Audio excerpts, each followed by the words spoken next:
বুঝবেন না, আমরা ভারতে বলি বেরলবি, বাংলাদেশে পরিচিত বিখ্যাত নাম জিলেপি হুজুর। কি হুজুর? রেসবি জিলেপি, তাই না? লাহাবি বললেও চলে। আর একটা বই আছে আল মুহান্নাদ আলাল মুফান্নাদ। কি নাম বললাম? আল মুহান্নাদ আলাল মুফান্নাদ। সেই সময়তে আলা হযরত সুন্নিদের ইমাম আহমদ রেজা খান বেরলবি 1905-এ একটা বই লেখে, বইটা লিখেছে একসঙ্গে দেওবন্দি প্রায় 15 জন আলেমকে কাফের ভোটা দিয়েছে। কে কে লিস্টে আছে জানেন? কাসেম নানুতুবি, হোসেন আহমদ মাদানি, রশিদ আহমেদ গাঙ্গোয়ী, আশরাফ আলী থানভী। তো দেওবন্দিরা যাদেরকে মনে করে আল্লাহর ওলি হাকিমুল উম্মাত, এর মতো আলেমা দুনিয়াতে নেই, তার যমজ ভাই বেরলবি হানাফি তারা বলে এরা হচ্ছে কাফের। তো তুমি যাকে আল্লাহ মনে করো, বেরলবিরা আল্লাহ স্বীকারই করে না, কাফের বলে।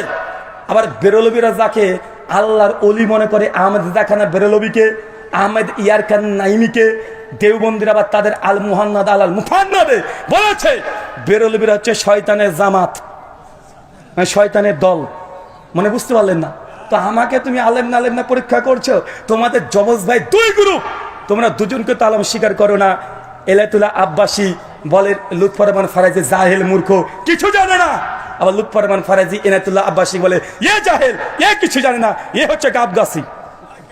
ভাই বলে কি বলেন না? কথা বলেন তো। ভাই আমি যদি মদিনা ইউনিভার্সিটি থেকে সনদ নিয়েও আসি, আমি যদি দেওবন্দ থেকে সনদ নিয়েও আসি, তারপরে তোমাকে আলেম স্বীকার করবে বলো, তাহলে আমি কাল থেকে বক্তব্য ছেড়ে দিয়ে দেওবন্দে গিয়ে ভর্তি হয়ে যাব। কিন্তু আমার মানহাজ আকীদা থাকবে আহলে হাদিস, আমাকে স্বীকার করে নেবে তারা। কথা বলেন। আমি দেওবন্দ থেকে 10 বছর পড়বো দরকার হয়, যদি তোমার সার্টিফিকেটের প্রয়োজন হয়, যদি আমাকে একাডেমিক্যালি পড়া যদি তোমার জন্য যোগ্য মনে হয়, তাহলে আমাদের এই যে মুকাররম বিন মোহসেন হাফেজাহুল্লাহ আল মাদানী তিনি আছেন, তার কথা হলো মেনে নাও। তিনি তো বলছেন শহরের বেদাত করছে কেন? তাহলে উনি তো আলেম, আলেম না? কথা বলেন। শেখ মতিউর রহমান মাদানী হাফেজাহুল্লাহ তৌহিদ শিরকের বিরুদ্ধে এত কথা বলেছেন, অনেক কথা বলেছেন। তিনি তো হানাফি মাদ্রাসায় পড়েছেন, তিনি তো আবার মদিনাতে দীর্ঘদিন ধরে পড়ছেন, দাস দিচ্ছেন। আমি আলেম না, তিনি তো আলেম, তার কথাগুলো মেনে নাও। মানবা না কেন? কারণ তোমার বাপের বিরুদ্ধে যায়, তাই তোমার বাবার বিরুদ্ধে চলে যায়। মানে তোমার ফিরকার ও যদি চাহেল হয়, ও পরে কাল ও অনেক বড় আল্লামা, আর বিরোধী দল ওদের দলে যদি আল্লামা থাকে, তোমার বিরুদ্ধে গেলে তুই তাকে জাহেলি বলতে দাও, তা আমার ডিগ্রি আর থাক আর না থাক যাই আসে না। কথা বোঝেননি মনে হয়? আমার ডিগ্রি থাকলেও তুমি মানবে না। আমি যে 10 বার দাওরা পাস করি, তারপর তোমার কথা মানবে না। তা তোমার কাছে ডিগ্রি দেখছে 5 পয়সা লাভ নাই।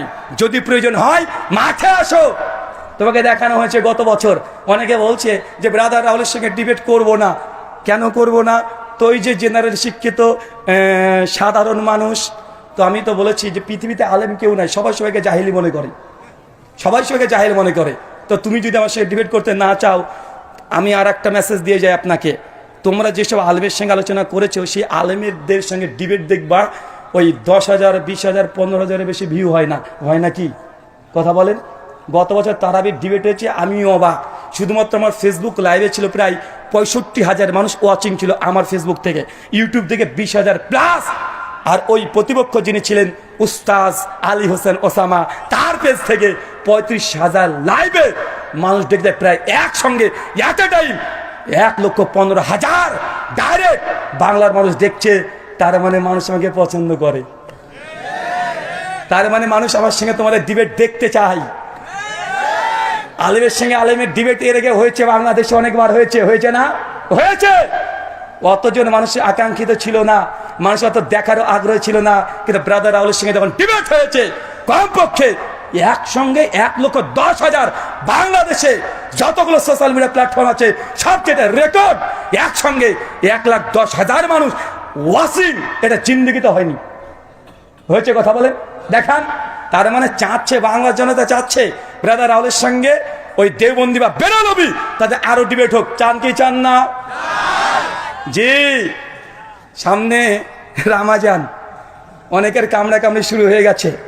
তারাবি 8 নাগাদ না 20 নাগাদ, ওটা তো কেস ইজ ক্লোজড, ওটা তো কমপ্লিট হয়ে গেছে, ওটা নিয়ে আর হবে না। বাংলার মানুষ বুঝে নিয়েছে। মানুষ আগে মনে করতো যে নবী আমার 8 টাকার তারাবি পড়েছে, আর ওমর বিন খাত্তাব 20 টাকার তারাবি চালু করেছে, অনেক আহলে হাদিস এটাই মনে করতো, করতো না? যখন এই বিষয়ে যখন প্রথম হেডিং হয়েছিল, আমাকে অনেক মাদানি আলেম ফোন করেছে যে রুহুল ভাই আপনি এটা কিসে আপনি ডিবেট করতে যাচ্ছেন, যে ওমর বিন খাত্তাব কতবার তারাবির আদেশ দিয়েছেন, আর উমার তো 20 টাকাতে চালু করেছেন না, তাদেরও এরকম ধারণা ছিল। অনেকে আমার প্রতি অভিযোগ করেছে। আমি বলেছি পিকচার আবি বাকি হে, কুর্সি কা পে কি বাল লিজিয়ে, মৌসুম বিগাড়নে ওয়ালা হে। মানে তাড়াতাড়ি সিট বেল্টটা বেঁধে নেন, আবহাওয়া খারাপ হতে চলেছে। সবার ধারণা এটাই ছিল যে ওমর বিন খাত্তাব 20 টাকা চালু করেছে, নবী 8 টাকা পড়েছে। আমি দেখেছি ওমর বিন খাত্তাব 20 টাকা তারাবির কথা বলেনি, তিনি আদেশও করেনি। তার যুগে কে কে পড়েছে নাম নেই হাদিসে, কিন্তু ওমর বিন খাত্তাব যে মুয়াত্তা মালিকের হাদিসে 8 টাকা তারাবির আদেশ করেছে। গোল্ডেন চেন, এই গোল্ডেন চেনের মর্ম তো তারা বুঝবে না। বাদরের গলায় যদি সোনা বা মুক্তার যদি চেন লাগিয়ে দেন, ও তো ছিঁড়ে ফেলবে না। আর তার ছেঁড়া চেন নিয়েও খুশি হবে, কেননা 20 টাকা ওমর বিন খাত্তাব যে চালু করেছে, যে হাদিস মুসনাদ থেকে দিয়েছে, আমরা প্রমাণ করে দেখিয়ে দিয়েছি ওই হাদিস মুনকাতে, মানে সনদ বিচ্ছিন্ন, মানে ছেঁড়া চেন। কোথায় আমার সোনার চেন, কোথায় তোমার ছেঁড়া চেন? ছেঁড়া চেন নিয়ে খুশি, তুমি খুশি থাকো। তবে আর একটা বাকি আছে, রামাজান, ফিতরা, টাকা না খাওয়া, কোনটা সুন্নাত? দিবে চান? কার সঙ্গে চান? প্রতিপক্ষকে? হ্যাঁ, কিউট ভাই বাবা, ভোটে কিউট ভাইয়ের নাম এসেছে। কিউট ভাই তোমাকে চাচ্ছে রমাজানে, ফিতরা টাকা না খাবার। রেডি? রেডি তো আপনারা? আচ্ছা, উনি বলবেন যে না উনি জেনারেল, আর ও হচ্ছে মিনারেল। ও হচ্ছে মিনারেল, কি কথা বলেন? মিনারেল, আর আমরা চাই জেনারেল। তো ভাই জেনারেলের কাছে একবার তো এসেছিল না? ডিবেটার নাম দিতে হবে না, দাও আলোচনা, দাও পর্যালোচনা, দাও মিটিং, দাও বৈঠক, যা ইচ্ছা তাই নাম দিয়ে দাও, তাও কোনো সমস্যা নেই। যে লাউ সেই কদু, কথা বুঝলেন না? মানে পেস্টিজে বাঁধে, বলছে ডিবেট নামে যা যাবে না, কি নামে আসতে হবে? পর্যালোচনা। তাই আসো, যে পারে সব জায়গায় পারে, তাই না? যে পারে সে সব জায়গায় পারে।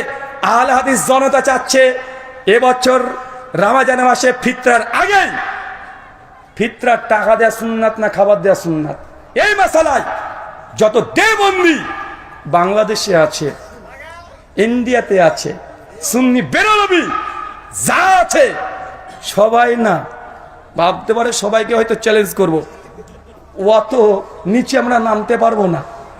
সুরের সঙ্গে লড়াই করার জন্য ওই নর্দমায় নেমে কাদা মাখতে রাজি নই।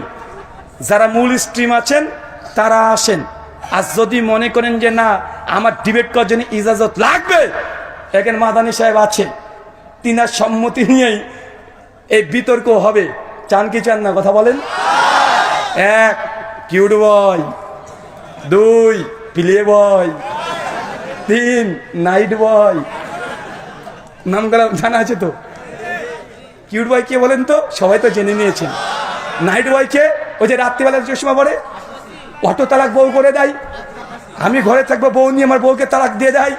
এদের তো চরিত্র খুব ভালো না, কথা বুঝলেন না ভাইজান? 3 নম্বর প্লে বয়, রংপুরে রংবাজ হুজুর, গত বছর থেকে ভ্যানিশ, আর নাই। আর দেখা যায় আল্লাহ নাকি ইহুদিদের বিরুদ্ধে কথা বলে না, ফিলিস্তিনের যুদ্ধের জন্য কথা বলে না। গত বছর 5ই আগস্টে যা ঘটে গেছে, ওই প্লে বয়কে মাঠে দেখা যায় না, ও ঘুমিয়েছিল। ফেসবুকে দেখেছেন, আন্দোলন করতে দেখেছেন, রাস্তাতে নামতে দেখেছেন, কোন জায়গায় গিয়েছে না? বেটা ফিলিস্তিনে যুদ্ধ করতে যাবে তোমার নিজের মাতৃভূমিতে, ছেলেরা রক্ত দিয়েছে রংপুরে অনেকেই। তারপরে তার পাতো দূরের কথা পাঞ্জাবে দেখা যায়নি, দেখা গিয়েছে। তোমরা কত বড় মুজাহিদ বাংলার মানুষ দেখে নিয়েছে, ভয়ে ঘাপটি মেরে ফেসবুকে একটা কমেন্ট করার সাহস পায় না। বরং কিছু কিছু মানুষ রটিয়ে দিয়েছিল সেই সময় ওই প্লে বয় ও নাকি গুম করে নিয়ে চলে গেছে। 2 দিন পর ফেসবুকে এসে বলছে একটা গুজব কেউ ছড়াবেন না। সেই সময় দেখবেন 5ই আগস্টে পোস্ট করেছিল, গুজব কেউ ছড়াবেন না। অনেকে ভাবছেন আমি ওই আদনান না নাদান, মানে শিশু বাচ্চা, ওই নাদান ও নিজে পোস্ট করে বলে দিচ্ছে যে দেখেন আমাকে কেউ গুম করেনি, আমি সুস্থ আছি, স্বাভাবিক আছি, আমি এই মুহূর্তে কোরআন এবং হাদিসের অনেক গভীর মুতালা করছি। বেটা, বাংলাদেশ যাচ্ছে ভেসে আর তুমি মুতালা করছো। তোমার এই মুজাহিদ দেবেন, তার পোস্ট আছে, যদি আমার বক্তব্য শুনে পোস্ট ডিলিট না করে দেয়, এখন স্ক্রিনশট মেরে রেখে দেয়, কারণ বিশ্বাস নেই তাদেরকে, ডিলিট করে দিতে পারে। সম্মানিত সুধী, তার মানে আমরা বুঝলাম বাংলার মানুষ চাই যে তারা আমাদের সঙ্গে আসুক। নামও যে তিনজনে বলে দিয়েছি, কয়েকটা নাম নতুন যুক্ত হবে এবছরে। তার মধ্যে একটা আরিফ বিন হাবিব, খুব ফটর ফটর করেছিল। বেটা বলেছে 1264 হিজরির আগে নাকি কেউ 8 টাকা তারাবি এই আন্দোলন নাকি ছিল না। আমি তোমাকে চ্যালেঞ্জ করে বলেছি, মায়ের যদি দুধ খেয়ে থাকো 1284 হিজরির আগে তারাবি, তাহাজ্জুদ, আলাদা নামাজ, একটা দলিল তোমার বাপের ঘর থেকে হলে দিয়ে যাবে। এটা 1264 হিজরির আগে, 84 হিজরির আগে কেউ দাবি করেনি, কেউ না। যদি বুকে দাম থাকে, তারাবি না তাহাজ্জুদ একই নামাজ না ভিন্ন নামাজ, এই বাহাসে আরিফ বিন হাবিব ওয়েলকাম, চলে আসো, রাজি আছি। তুমি আবার বলো না জানো যে জেনারেল, কারণ তুমি একাধিক আলোচনাতে বলেছো যে তুমি যে মসজিদে খুতবা দাও, যে মসজিদে আলোচনা করো, মাঝে মাঝে আহলে হাদিস ছেলেরা ছোকরারা নাকি গিয়ে বলতেন বা বলেন যে আপনারা কেন বুকের উপরে হাত নাবির নিচে হাত বাঁধেন, বুকের উপরে হাত বাঁধা হাদিস নাকি সহি। তুমি নাকি বলে অ্যাপস খুলে সব খুলে খুলে হাদিস থেকে বুঝিয়ে দাও। বেটা, আমি আহলে হাদিস আসো, একবার বুঝাতে, একবার বুঝাতে আসো। তারাবি তাহাজ্জুদ এক নামাজ না ভিন্ন নামাজ। রমজান মাস, কেননা আগে থেকে তারা সোরগুলো পাকিয়ে দিয়েছে। আর আমি আগে বলেছি ভালো হতে চাই, কিন্তু এই হুজুররা আমাকে ভালো হতে দেয় না।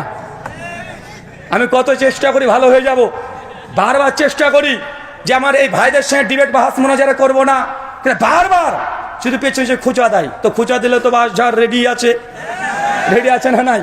তুমি খোঁচাখুচি করবা, বাসঝাড় নেবা না, তোমাকে বাসঝাড় নিতে হবে। আর আমরা দেওয়ার জন্য সবসময় প্রস্তুতি নিয়ে থাকি। তার জন্য আপনি আগে বলে দিয়েছি, তারাবি তাহাজ্জুদ যদি দাম থাকে, কিউট ভাই তুমি চলে আসো, না পালে তোমার প্লে বয়কে পাঠিয়ে দাও, তাও না পালে নাইট বয়কে পাঠিয়ে দাও, তা না পালে আরিফ বিন হাবিব। এখনো তার সঙ্গে ভদ্রতা হচ্ছে, যতদিন সে ভদ্রতা দেখাবে।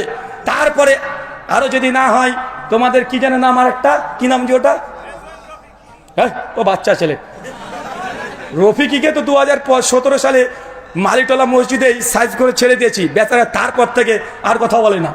লুৎফর রহমান ফারাজি ও লিস্ট থেকে আউট হয়ে গেছে, ওকে মানে মঙ্গল করে খুঁজতে হবে, ওকে দেখাই যায় না। দেখা যায় আর তামিদুল মাওলা, ও গায়েব, অদৃশ্য, ও বৃহস্পতি গ্রহে বসবাস করছে এখন। কিন্তু এখন মাঝে মধ্যে একটু উঠবাই লাভ দিত, অনেকটা কমে গেছে। কিন্তু ইদানিং ফেসবুকে আবার শুরু হয়ে গেছে, বড় শয়তানগুলোকে বেঁধে দেয় রামাজান আসে, ছোট শয়তান ওরা কিন্তু খুচাখুচি করবে, করে কি করে না। তাই আগে থেকে জানিয়ে দিলাম, पेटी का कुर्सी, कुर्सी का पेटी बांध लीजिए, रमजान आ रहा है, मौसम बिगड़ने वाला है। आगे থেকে রেডি হন, সময় দিয়ে দিলাম 10 দিন সুযোগ পাবা। একদম স্কুলের ব্যাগ নিয়ে মৌলানা আব্দুল মালিকের কাছ থেকে তারাবি তাহাজ্জুদ এক নামাজ না ভিন্ন নামাজ, 10 দিন ক্লাস করতে শুরু করে দাও। 10 দিন পর দেখাবে ইনশাআল্লাহ। ক্লাস করো, একদম শিশু বাচ্চা ছেলে মতো পড়তে চলে যাও 10 দিন। আমি 10 দিন পড়তে পারবো না, 10 দিন আমি আছি, এখানে প্রোগ্রাম আছে, তুমি পড়তে যাও, পড়াশোনা করে আসবে, ভালো করে পড়াশোনা করে আসবে, একদম ভালোভাবে পড়াশোনা করে এসে আহলে হাদিসের জেনারেল শিক্ষিত একজন ছাত্রের কাছে এসে দলিল দিও, তোমার দলিলকে কিভাবে বুঝিয়ে দিতে হয় আমরা ঠিক বুঝাতে পারবো। আল্লাহ সুবহানাহু ওয়া তাআলা আমাদের বোঝার তৌফিক দেন, আমিন।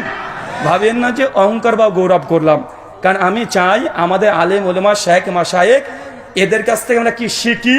শেখদের ডিবেটের জন্য আমি বলি, বারবার বলি, কোন শেখ মাশায়েখ তারা যেন ডিবেটে না যায়। আরে আমরা আছি, ওরকম ছুঁচো মারতে কামান ব্যবহার করার দরকার নাই, মশা মেরে হাত গন্ধ করার দরকার নেই। ওইসব গন্ধ কীটগুলোকে মারার জন্য আমরাই যথেষ্ট আছি। যে কোনো এই কয়জন আসুক, হ্যাঁ ওই যে আলাউদ্দিন জিহাদি চাচু, চাচি গায়া, শফিক হাশেমি না, হ্যাঁ শফিক হাশেমি, উনি তো বলে রফুলেদের নাকি এক্সপায়ার হয়ে গেছে, মানে আগে ছিল এখন চলে না। বসে রাখো একবার, শফিক হাশেমি হিসাবে একবার বসে রাখেন, চ্যালেঞ্জ করলাম, একবার রফুলেন কি মানসুক এই মাসালে বসে রাখেন, বাংলার মানুষকে জানতে দেন তারা কোন হাদিসের প্রতি আমল করে।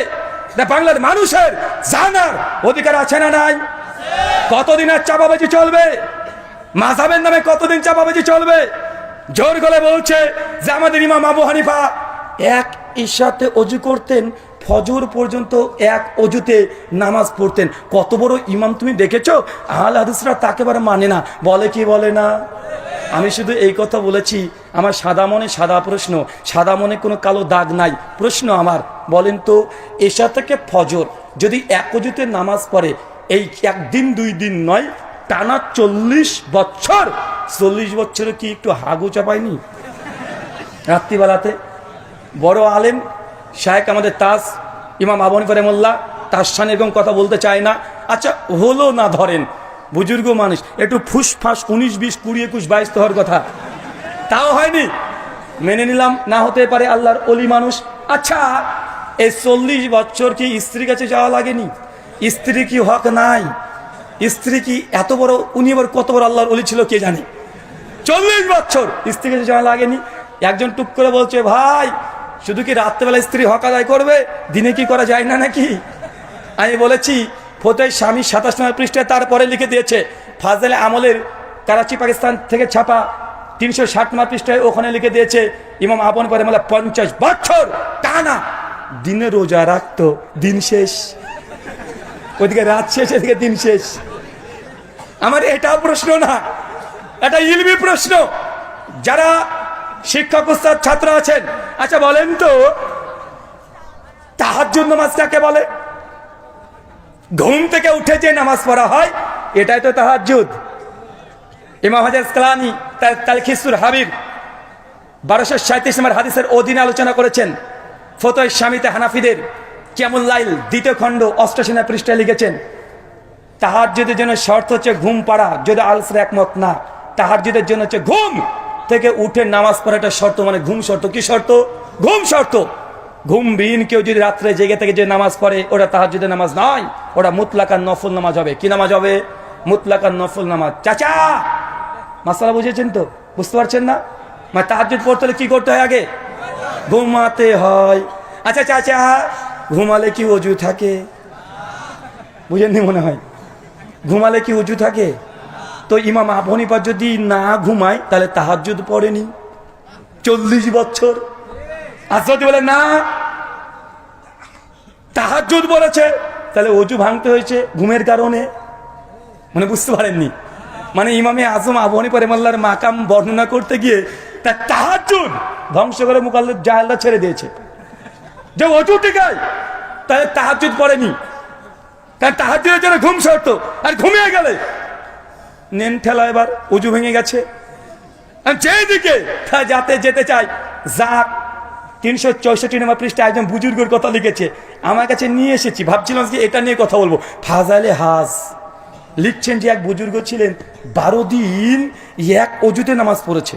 চিন্তা করেন এবার কত বড় বুজুর্গ, 12 দিন। আমি তো কোনো বললাম যে 12 দিন ও মানে এই মানে পটিও করেনি। আল্লাহর ওলির সঙ্গে গুস্তাকি করতে হয় না, করলাম না। 12 দিন একটু হাগু করেনি, একটু 19, 20, 20, 21, 22 করেনি। এই মানে 12 দিন এক অজুতে এতদিন নামাজ পড়েছে। মানুষ না পায়জামা ছিল? আমার আর একটা প্রশ্ন, আচ্ছা বলেন তো 12 দিন যদি এক অজুতে নামাজ পড়তে পারে হুজুরে, তাহলে 12 দিন নিশ্চয় তার অজু ভাঙেনি। আর অজু একটা ভাঙার কারণ হচ্ছে ঘুমিয়ে যাওয়া, মানে বেটা 12 দিন ঘুমায়ও নি। আমি আজকে গুগল করে দেখছিলাম যখন এই ঘটনাটা পেলাম, যে গিনিস বুকের রেকর্ড কতদিন আছে যে মানুষ না ঘুমিয়ে থাকতে পারবে। একজনের নাম এসেছে, উনি হচ্ছেন ইংল্যান্ডের, উনি না ঘুমিয়ে টানা 7 দিন ছিলেন। কয়দিন? 7 দিন। মেডিকেল অনেকগুলো আমি তথ্য একটু ঘাটাঘাটি করলাম, চ্যাট জিপিটি হাফেজাউল্লাহকে প্রশ্ন করলাম, কিছু ওয়েবসাইট থেকে ঘাটাঘাটি করলাম, দামাত বারকাতুম আলিয়া ফেসবুক তো আছেই, সব ঘাটাঘাটি করে দেখলাম বিজ্ঞান ডাক্তার সায়েন্স আমাদেরকে বলছে টানা একজন ব্যক্তি 7 দিনে বেশি না ঘুমিয়ে থাকতে পারবে না, সর্বোচ্চ 5 দিন পারবে। 5 দিন যে না ঘুমায় তারপরে ও মানুষ থাকবে না, ও পাগলা হয়ে যাবে। তার মানে বুঝে নিয়েছি তোমার ওই হুজুর হয় সে মিথ্যুক ছিল, নচেত পাগল ছিল। আল্লাহর ওলি না, ও পাগল টাল। বুঝেন নাই? 12 দিন না ঘুমিয়ে থাকবে তো তোমার বুজুর্গর নামটা গিরিশ বুকে লিখে দিয়ে আসো না যে আমার হুজুর ফাজাইলে আমল এত নম্বর পৃষ্ঠা 364 নম্বর পৃষ্ঠা 12 দিন না ঘুমিয়ে থেকেছে, নামটা তার থাকার দরকার। কিন্তু কোথায় ইংল্যান্ডে লোকটার নাম আছে, একটু আন্দোলন করো না। কথা বুঝলেন না মনে হয়? মানে এমন এমন ঘটনা, মানে মাঝে মধ্যেই দেখি এই ফাজাইলে হজ একজন বুজুর্গ ছিলেন, উনি পাকিস্তানের আফগানিস্তানে কোন করাচি, মানে পাকিস্তানের করাচির ওই সাইডে আশেপাশে বাড়ি। হঠাৎ নাকি হজ করবেন, টাকা পয়সা নাই, পায়ে হেঁটে যেতেও পারে না। উনি নাকি কি করলেন, উনি একটু চিন্তা করলেন নবীর প্রতি একটু সালাম পেশ করবেন, অনেক শখ, কিচ্ছু পারলেন না। চোখটাকে বন্ধ করতে করতে করতে করতে বেচারা ঘুমিয়ে গেলেন। বেটার ধর্মটাই স্বপ্ন, ঘুমিয়ে গেছেন। একটুবার দেখছেন যে উনি উড়তে উড়তে চলে গেছেন, গিয়ে একদম কাবা শরীফ, চোখ ঘুম ভেঙেছে আর সামনে দেখছে কাবা শরীফ। কথা বুঝলেন না? বলছে তারপরে আমার ওই হুজুর, আমার বুজুর্গ কাবাকে তাওয়াফ করলেন, মদিনায় চলে গেলেন, তারপরে নবীকে সালাম দিলেন, তারপরে আবারও ঘুম ভেঙেছে, আর একবার দেখছে ওর বাড়িতে আছে, মানে ওর হজ কবুল হয়ে গেছে। আমার সাদা মনে সাদা প্রশ্ন, ভাই যদি ভারত মানুষ পাকিস্তান থেকে যায় কেউ উমরা বা হজ করতে, তো তাকে ইহরাম বাঁধা লাগবে না? তো তোমার হুজুর ইহরাম কখন বেঁধেছে? ও তো ডাইরেক্ট কাবা দেখেছে। মানে বুঝলেন না মনে হয়? মানে এই ভণ্ডদের বদমাইশিদের মানে কারামত দেখা দেখে বেটা ইহরাম ছাড়া তোমার হজ উমরা হবে? তো তুমি ইহরাম কোথায় বাঁধলে? তুমি যে লিখে রেখেছো ডাইরেক্ট চোখ খুলে দেখছে কাবা, তো কাবার সামনে ইহরাম বাঁধতে হবে নাকি রে বেটা? মানে এরা শরীয়তের জ্ঞান জিরো পরিমাণেও ছিল না। মানে এই ঘটনা থেকে বোঝা যায়, মানে আপনার ওই পীর সাহেব দেখবেন মাঝে মধ্যে উঠতে পারে। এমন ঘটনা শোনেন না, আরে আমার পীর বাংলাদেশের বক্তা বলছে তুমি জানো আমার পীর কত বড় পীর? তো কত বড় পীর? বলছে আমার পীরের সঙ্গে একদিন আমি ওয়াজে গিয়েছি, রাত্রিতে ফিরে আসলাম, হঠাৎ দেখছি ঝড় বৃষ্টি, রাত 2টো তখন বাজে, ভয় খেয়ে গেলাম যে কিভাবে এখন পদ্মা নদী পার করব। মানে আপনাদের চরমনায় পীর সাহেব ওয়াজ করছে, তার ভক্তবিন্দুরা যার নাকি বেগুনেও জিকির করে, শোনেন নাই? বলছে সবাই আল্লাহর ওলিকে চিনেছে কিন্তু ওয়াহাবিরা চিনেনি। আমার পীর সাহেব এত বড় পীর, সিংহ এসে প্রণাম করে চলে যায়। তোমার পীর সাহেবকে একটু ডেকে নিয়ে এসো, আমাদের কলকাতা চিড়িয়াখানায় ঢুকিয়ে দেবো, 10 মিনিট থেকে দেখিও। সবাই চিনেছে আল্লাহর ওলিকে, ওই সিংহ নাকি চিনে নাই। ভাই বলে কি বলে না? তারপরে বলছে যে পীর সাহেব হঠাৎ দেখছি ঝড় বৃষ্টি, কিভাবে নদী পার হবো? নদীর কাছে এসে দেখি মাঝেও নাই, নৌকায় নেই, মহা মুসিবত। পীর সাহেবকে বললাম পীর সাহেব কিভাবে নদী পার হবো, আমার তো ভয় লাগছে। বলত নামক মুরিদকে পীর বলছে বাবা তোমার কাছে জায়নামাজ আছে? জি আছে।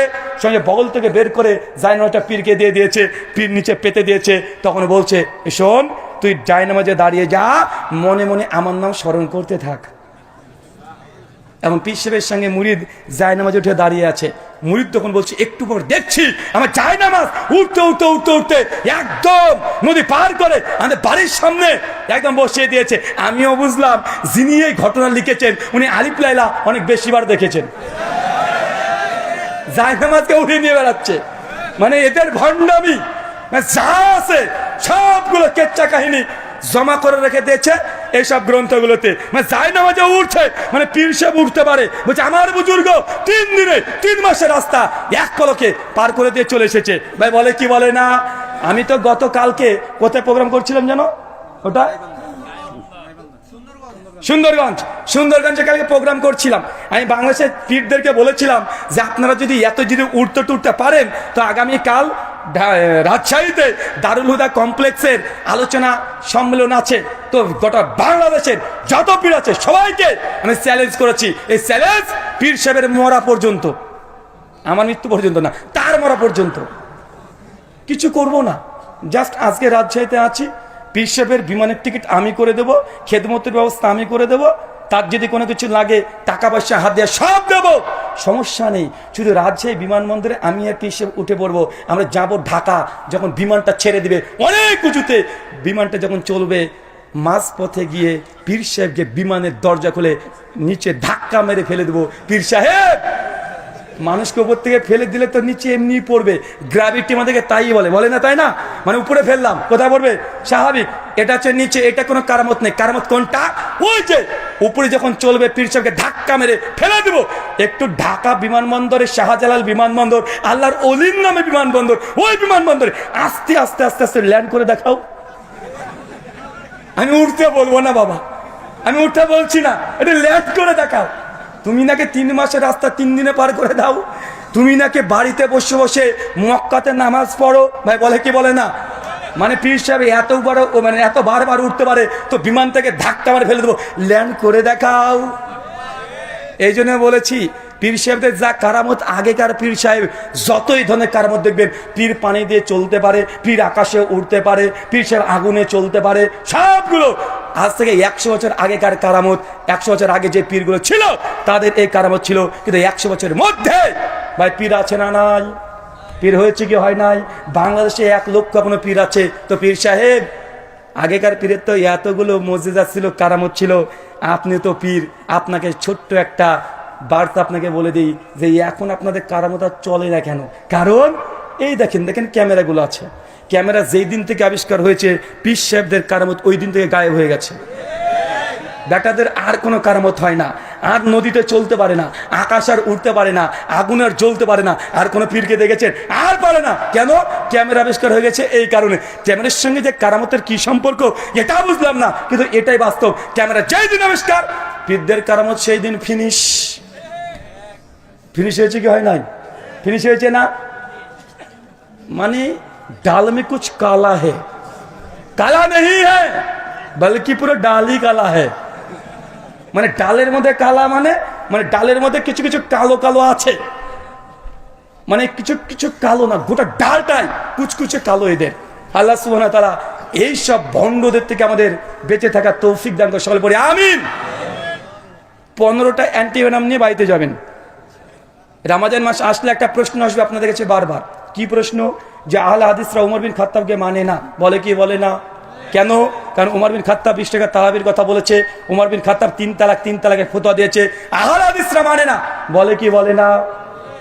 আমি প্রমাণ করেছি উমর বিন খাত্তাব 20 টাকার তারাবি নাই, 8 টাকার তারাবি চালু করেছে। বরং যারা আমাদের প্রতি অভিযোগ করেছে তারাই উমর বিন খাত্তাবকে মানে না। কেন? উমর বিন খাত্তাব 8 টাকার তারাবির কথা বলেছে। আমি আরো 15টা মাসালা বলবো, যে মাসালাই হানাফি ভাইরা উমর বিন খাত্তাবকে মানে নি। কয়টা বলবো? না 16টা বলি। 8 টাকার তারাবি ডবল 16, একটু বোঝাটা বেশি হয়ে যাক। নিয়ে যাবেন তো ইনশাল্লাহ?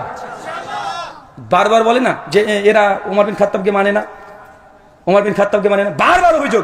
মাত্র 16টা বলি। 1 মাসালা মুসান্নাফ ইবনে আবি শাইবা, হাদিস নাম্বার 3988, কানজুল উম্মাল হাদিস নাম্বার 22471, সব মাকতুবায়ে শামিলা থেকে সার্চ করে দেখে নেবেন। যত রেফারেন্স সব মাকতুবায়ে শামিলা থেকে নেওয়া।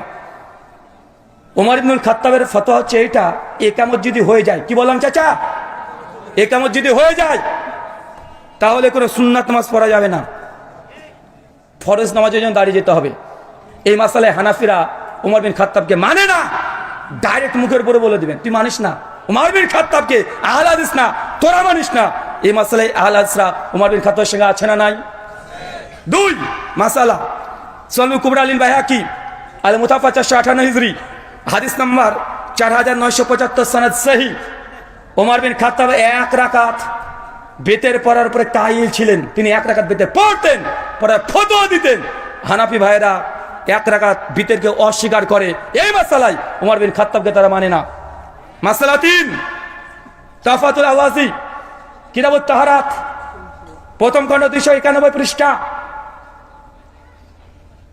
পাগড়ির উপরে মাসা করা, কি কথা বলেন? পাগড়ির উপরে মাসা করা ওমর বিন খাত্তাবের ফতোয়া জায়েজ, তিনি জায়েজ ফতোয়া দিতেন। হানাফি ভাইরা এই মাসালা তো উমর বিন খাত্তাবকে মানে না, বলে পাগড়ির উপরে মাসা করা জায়েজ না। ভাই উমর বিন খাত্তাবের বিরুদ্ধে কারা আছে? আহলে হাদিস না হানাফি? ভাই এই কথাগুলো বলতে চায় না, এসব অ্যান্টিভেনাম দিতেও চায় না, কিন্তু যেহেতু অভিযোগ বলতেই হয়। কমচিতে খোঁচা দিলে বাঁশঝাড় দিতেই হবে, তাই দিতে শুরু করছি, কিচ্ছু করার নেই। 5 মুসান্নাফ ইবনে আবি শাইবা, হাদিস নাম্বার 7092 এবং কানজুল উম্মাল হাদিস নাম্বার 21198, সনদ সহিহ। কুনুতে বিতির আমরা পড়ি না বেতের নামাজে, সেই সময় রাফুলিয়া দিন করে হাত তুলি কি তুলি না? হাত তুলি। ওমর বিন খাত্তাবের ফতোয়া হাত তুলতে হবে, হানাফি ভাইরা তুলে না। মাসালা 6 ইরওয়ালুল গালিল শেখ আল্লামা নাসিরুদ্দিন আলবানী রাহিমাহুল্লাহ, 3য় খণ্ড 66 পৃষ্ঠা, কিতাবুজ জুমা আলোচনা করতে গিয়ে অনেকগুলো দলিল এনেছে এক জায়গায়। যারা ছাত্র বন্ধুরা আছেন ভালো করে ঘেটে দেখে নেবেন। ওমর বিন খাত্তাবের ফতোয়া গ্রামে জুমার নামাজ পড়া যাবে, হানাফিদের ইজমাই ফতোয়া গ্রামে জুমার নামাজ নাই, তারপরেও তারা পড়ে। আছে না নাই? এই মাসালাতেও ওমর বিন খাত্তাবের যে ফতোয়া এর বিরুদ্ধে হানাফিরা আছে। মাসালা 8, জবরদস্তি তালাক হবে কি হবে না? এই মাসালা একটু খুলে বলি, ভালো লাগে। তালাকের কথা বললে ভালো লাগে, কেন বলেন তো? ওই যে অটো তালাক করে দেয় হানাফি ভাইদের ফতোয়া, কেউ যদি জবরদস্তি তালাক দেয় তালাক হয়ে যাবে।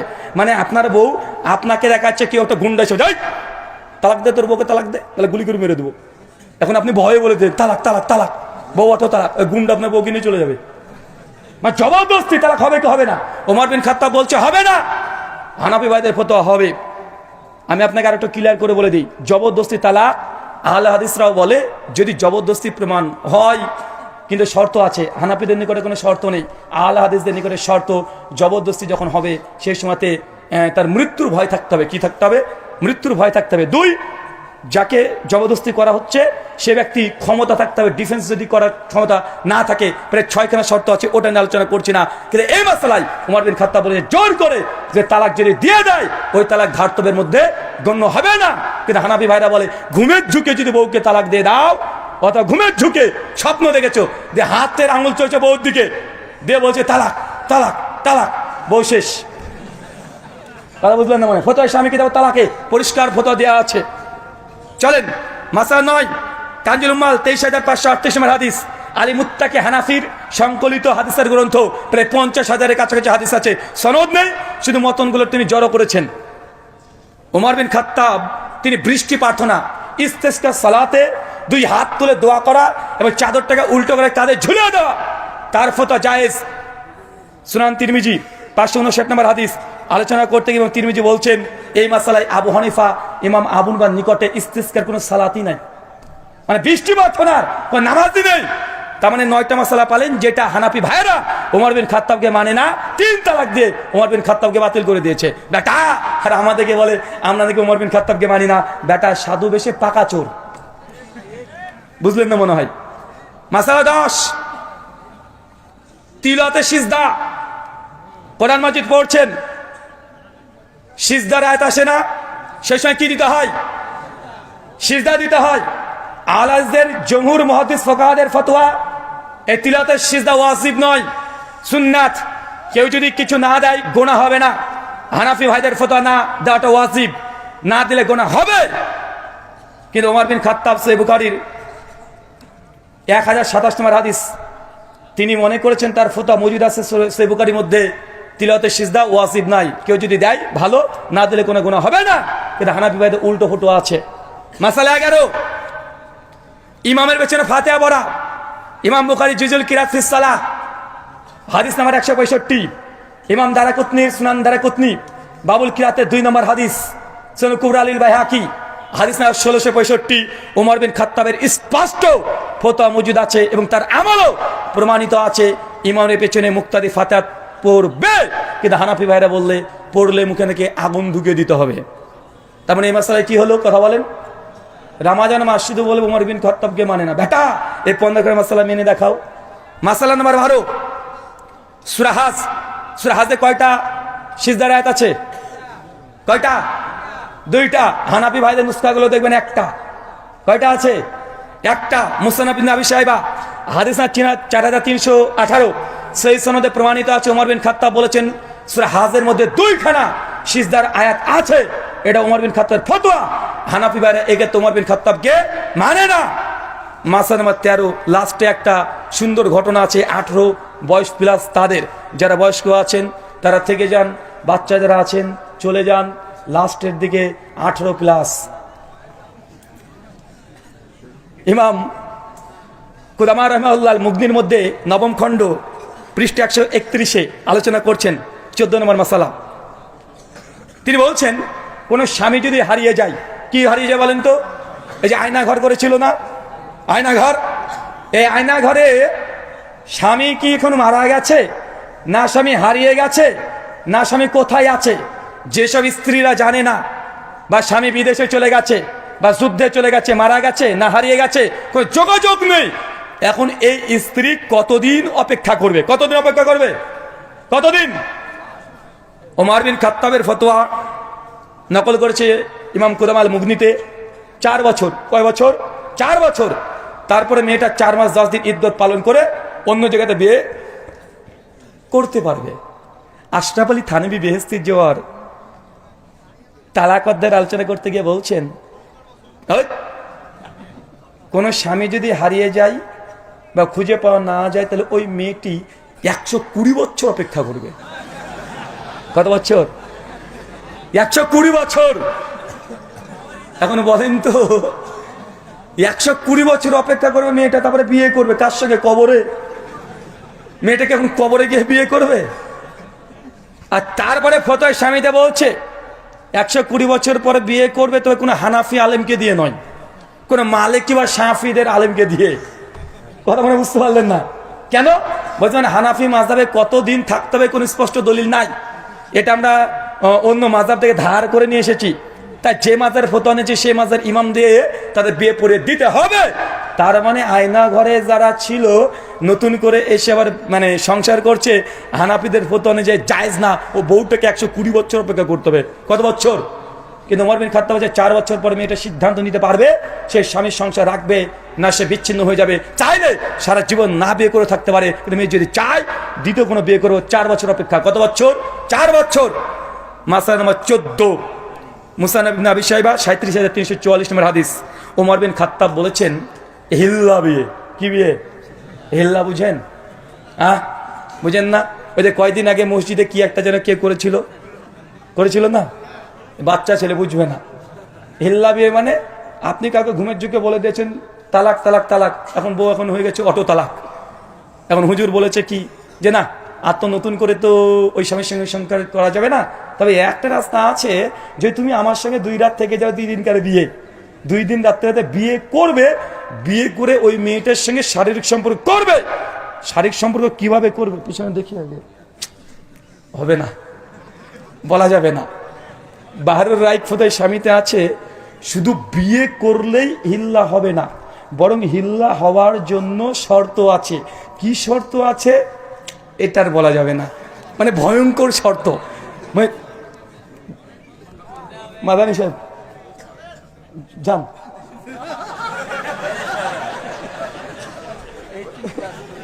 যান ওদিকে যান। মানে শর্ত যা দিয়েছে পরিষ্কার শর্ত। বলছে দুজনের, ভদ্র ভাষায় বলি, জননেন্দ্রিয় টাচ হতে হবে। সে টাচ হলে হবে না, গরমের অনুভূতি পেতে হবে। যদি গরমের অনুভূতি না হয় তাহলে হিল্লা হয়নি, আবার যেতে হবে। আর বলছেন আরো ভয়ঙ্কর আছে, আর বলা দরকার নেই, আপনার যাদের দরকার তারা পড়ে নেবেন। এটা হচ্ছে হিল্লার মাসালা। ওমর বিন খাত্তাব রাদিয়াল্লাহু তাআলা আনহু, ফারুক আজম, তার ফতোয়া কেউ যদি হিল্লা করে তাকে রজম করতে হবে। কি করতে হবে? রজম করতে হবে। হানাফি ভাইরা ওমর ইবনে খাত্তাবের এই ফতোয়া মানে না, তারা অস্বীকার করে দেয় হিল্লা করাকে তার নেকির কাজ মনে করে। কিসের কাজ? নেকির কাজ, সবের কাজ। ফতোয়া সবাই ডাইরেক্ট লিখেছে কেউ যদি মানে এই হালালা করে তাই 2 পরিবারের আবার বিবাহটাকে বৈধ করে দিচ্ছে, তার জন্য যে হালালা করেছে এ পাবে নেকি। নবী বলেছে ভাড়াটা সার, আর এ বানাচ্ছে নেকি পাবে। মাসালা নাম্বার 15, ওমর বিন খাত্তাব, সুনান তিরমিজি কিতাবুল হাজ, হাদিস নাম্বার 806, পরিষ্কার ওমর বিন খাত্তাব হজে তামাত্তুকে নাজায়েজ মনে করতেন।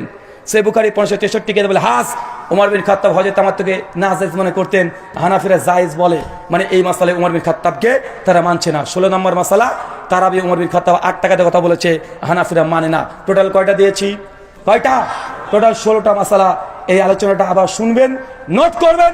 যখনই বলবে আহলে হাদিসরা ওমরকে মানে না, একদম এই দলিল দিয়ে জুতা পিটা করে ছেড়ে দিবেন। কথা বুঝলেন? আমরা ভাই মারামারি করি না, আমরা ইলমি ইখতিলাফ করি। যা অভিযোগ তার ডাইরেক্ট জবাব। গত 2 বছর আগে বলেছিলাম না, ওরা বলে ইবনে মাসউদের ফতোয়া নাকি হানাফি মাযহাব। আমি 15খানা মাসালা দিয়ে গেছি যে 15টা মাসালাই ইবনে মাসউদকে হানাফি ভাইরা মানে না। এই 16খানা মাসালা মানিয়ে দেখাও, তারপরে মুখটাকে খুলে বলবে যে আহলে হাদিসরা ওমরকে মানে না। বেটা তুমি ওমর বিন খাত্তাবকে মানো না, জ্বলন্ত প্রমাণ এই 16টা। আমার অচিরেই তাকলিদ ভ্রান্তি নিরসনের দ্বিতীয় খণ্ড আসছে, ওইখানে 250 খানা এমন মাসালা আলোচনা করেছি যেখানে দেখিয়েছি আল্লাহ নবীর হাদিস একদিকে, হানাফি মাযহাবের ফতোয়া আর একদিকে। প্রায় 70 খানা মাসালা এমন আছে।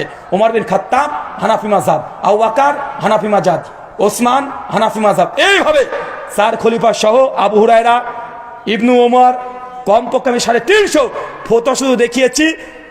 সাহাবীরা বলছে জায়েজ, এরা বলছে না জায়েজ, ডাইরেক্ট, কোনো তাবিল করার দরকার নেই। সে বুখারী 5520 নম্বর হাদিস দেখবেন, নবী বলছেন যে ঘোড়ার গোশত জায়েজ, হানাফি ভাইরা বলে মাকরু, বলে কি বলে না। সুনান আবু দাউদ 1828 নম্বর হাদিস, আল্লাহ নবী বলছেন কোন কুরবানি জবাই করেছেন, পেটে যদি বাচ্চা পাওয়া যায় তাহলে সেই বাচ্চাটাকে নতুন করে জবাই করার দরকার নেই, মায়ের মানে জবাই বাচ্চা জবাই হয়ে যায়। হানাফি ভাইরা বলছে না, আবার জবাই করতে হবে, মানে ডাইরেক্ট নবী বলছে জায়েজ, এরা বলছে না জায়েজ, মানে তাবিল ছাড়াই। আর যদি তাবিল করে দেখানোর চেষ্টা করি অনেকগুলো হবে। যারা মাকতাবায় চলে যাবে, মুসান্নাফ ইবনে আবি শাইবা খুলবে, রাদ্দে আলা আবি হানিফা 125 খানা মাসালা, প্রায় 350 খানা হাদিস। সেই সময় মুসান্নাফ ইবনে আবি শাইবাতে 235 হিজরিতে মৃত্যুবরণ করেন লেখক, তিনি মানে ডাইরেক্ট রাদ্দে আলা আবি হানিফা এই শিরোনামে ইমাম আবু হানিফা রদ করে অধ্যায় রচনা করেছে। আমরা প্রথম না। আর অচিরেই সুসংবাদ দিয়ে যাই, রাদ্দে আলা আবি হানিফা মুসান্নাফ ইবনে আবি শাইবার এই অধ্যায়টা আমরা অনুবাদ করে ব্যাখ্যা বিশ্লেষণ সহ, জাহিদ কাউসারি অভিযোগের জবাব সহ, আল্লামা আউয়ামার জবাব সহ অচিরেই প্রায় 1200 পৃষ্ঠা আমরা প্রকাশ করতে চলেছি। অচিরে আপনারা বইটা পেয়ে যাবেন। আল্লাহ সুবহানাহু ওয়া তাআলা আমাদের বোঝার তৌফিক দান করো, সকলে পড়ে আমিন। এই বলে আজকের মতো আলোচনা শুরু করলাম।